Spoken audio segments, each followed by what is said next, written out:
अस्सलाम वालेकुम स्टूडेंट्स, आज मैं एक चीज़ डिफाइन करूंगा एज और एज का स्ट्रक्चर। ये हम इस्तेमाल करते हैं जब हमने एक चीज़ को किसी दूसरी चीज़ से तशबीह देनी हो। अगेन ये रिपीट कर रहा हूँ टॉपिक, इससे पहले भी मैं बहुत दफ़ा डिफाइन कर चुका हूँ, लेकिन ये रिपीटेडली होने वाली मिस्टेक्स हैं और ये करेक्शन ऑफ एरर में भी पूछे जाते हैं कम्पिटिटिव एग्जाम में, लाइक CSS PMS या तहसीलदार का टेस्ट है या कोई भी इस किस्म के टेस्ट होते हैं, वहाँ पर भी करेक्शन ऑफ एरर में ये चीज़ें आती हैं। गलती क्या होती है और करेक्शन क्या है ज़रा समझ लें। एज और एज का इस्तेमाल करना होता है जब एक चीज़ को किसी दूसरी चीज़ से तशबीह देनी हो। For example, he is as fresh as a flower, वो इतना तरोताज़ा है जितना कि एक फूल।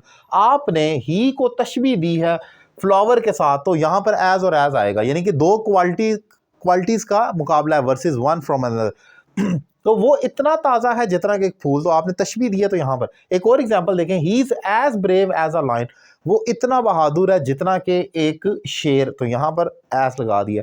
लेकिन अब जो नेक्स्ट एरर आता है वो क्या होता है, वो ये होता है, यहाँ पर लिख दिया जाए he is fresh like a flower, तो इसकी करेक्शन करनी है तो वहां पर एज आना है, लाइक क्यों नहीं आना या लाइक किधर आना है। पॉइंट ये है यहां पर ही का मुकाबला फ्लावर के साथ किया जा रहा है, यानी कि एक पूरे चीज का दूसरी चीज के साथ मुकाबला किया जा रहा है। लेकिन अगर इस एग्जांपल को देखें, he runs like a lion, यहां पर वो भागता है शेर की तरह, तो लाइक आएगा।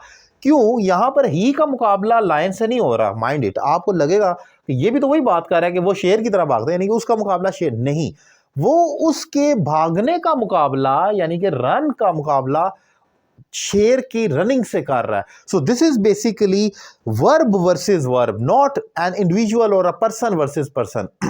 सो जब वर्ब की बात होगी तो वहां पर आपने लाइक यूज करना है, वहां पर एज नहीं लगाना, क्योंकि आप वो कह रहा है वो शेर की तरह भागता है। सो इंपॉर्टेंट पॉइंट आपने ये याद रखना है कि अगर क्वालिटी वर्सेस क्वालिटी करेगा एक चीज की दूसरे के मुकाबले में रखकर, तो वहां पर आपने ये कहना है, या जैसे she is as fresh as आप कहेंगे she is as refreshing as a flower, तो अब शी को उसने फ्लावर के मुकाबले में रख दिया। लेकिन अगर वो ये कहे कि शी उसके एक्शन के किसी भी हवाले से वो बात करता है, किसी भी हवाले से, जैसे कि मैंने यहां पर एग्जांपल ही रन्स लाइक अ, उसके भागने की बात कर रहा है, तो वहां पर आपने एज और एज को नहीं लगाना, वहां आपने लाइक का यूज करना है, जैसे कि मैंने यहां पर किया। क्योंकि यही इंपॉर्टेंट एरर होता है कि हम जब एक चीज को दूसरे से करेंगे तो एज और एज आएगा, और वर्ब की बात करेंगे तो वहां पर लाइक का आपने यूज करना है। ये एक इंपॉर्टेंट पॉइंट है जो मैंने डिफाइन किया। उम्मीद करता हूँ लेक्चर आपको पसंद आया होगा। मेरे दीगर लेक्चर्स के लिए मेरे यूट्यूब चैनल सब्सक्राइब करें, और मुझसे अगर आप ऑनलाइन इंग्लिश लैंग्वेज कोर्स करना चाह रहे हैं तो नंबर आपकी स्क्रीन पर मौजूद है, आप एक रीजनेबल फी पे करके कोर्स का आगाज कर सकते हैं। Thank you very much.